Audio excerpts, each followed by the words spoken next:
जागा वाटपावरून आता महायुतीत चांगलंच धुमशान सुरू झालंय।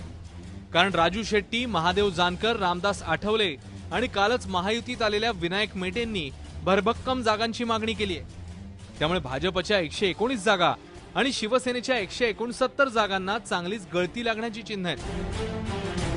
रामदास आठवले यांच्या रिपब्लिकन पार्टी ऑफ इंडियाने 59 जागांची मागणी केली आहे, ज्यातील 25 जागा मिळतील अशी त्यांना आशा आहे। राजू शेट्टींच्या स्वाभिमानी शेतकरी संघटनेने 38 जागांची मागणी केली आहे। महादेव जानकर यांच्या राष्ट्रीय समाज पक्षाने 30 जागांची मागणी केली आहे, तर विनायक मेटेंच्या शिवसंग्रामनेही 15 जागा मागितल्या आहेत।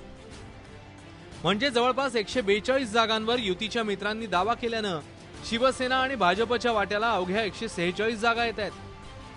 आम्ही 38 मागितलेले आहेत स्वाभिमानीनं, राष्ट्रीय समाज पक्षानं 30 मागितलेले आहेत, आणखीन शिवसंग्रामनं माझ्या माहितीप्रमाणे 15 मागितले, त्या अजून याद्या मला मिळालेल्या नाहीत। या 38 जागेवर आम्ही लढायला तयार आहोत। महायुतीतले पक्ष आता आम्हाला किती यातल्या जागा लढायला देणार आहोत याची तपासणी करावी आणि आम्हाला आकडा सांगावा, एवढंच आमचं म्हणणं आहे। लोकसभेत महादेव जानकर आणि सुप्रिया सुळे यांच्यात जोरदार फाईट झाली। विजयसिंह मोहितेंना फक्त 2.5-3 हजार मतं जास्त मिळाल्यानं सदाभाऊंचा निसटता पराभव झाला, तर राजू शेट्टी दुसऱ्यांदा भरघोस मतांनी जिंकून आले।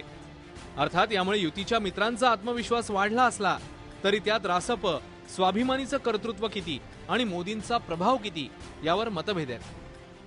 मला वाटतं की भाजप आणि शिवसेनेत कोणताही दबाव नाही, कारण शेवटी सगळ्या पक्षांनी हे मान्य केलं पाहिजे की निवडून येणाऱ्या उमेदवाराला तिकीट दिलं पाहिजे आणि त्या अनुषंगाने चर्चा सुरू आहे।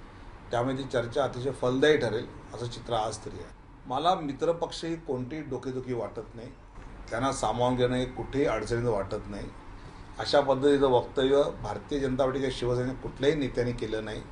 मीडियामधनं अशा प्रकारची वाक्य वाचायला मिळतात, पाहायला मिळतात, पण आम्ही सगळे एकत्रपणे एकदिलाने निवडणूक लढणार आहोत हे खरं आहे। मुंडे महायुतीचे शिल्पकार होते, त्यांनी सर्वांना सोबत ठेवण्याची किमया साधली होती। लोकसभा निवडणुकीत भाजपला त्याचा फायदाही झाला, मात्र त्यांच्या निधनामुळे सर्वमान्य नेतृत्वाची पोकळी महायुतीत स्पष्ट जाणवतेय। त्यावर आता टीम अमित शहा काय तोडगा काढते याकडे सगळ्यांचं लक्ष लागलंय। मंदार गोंजारी, एबीपी माझा, पुणे।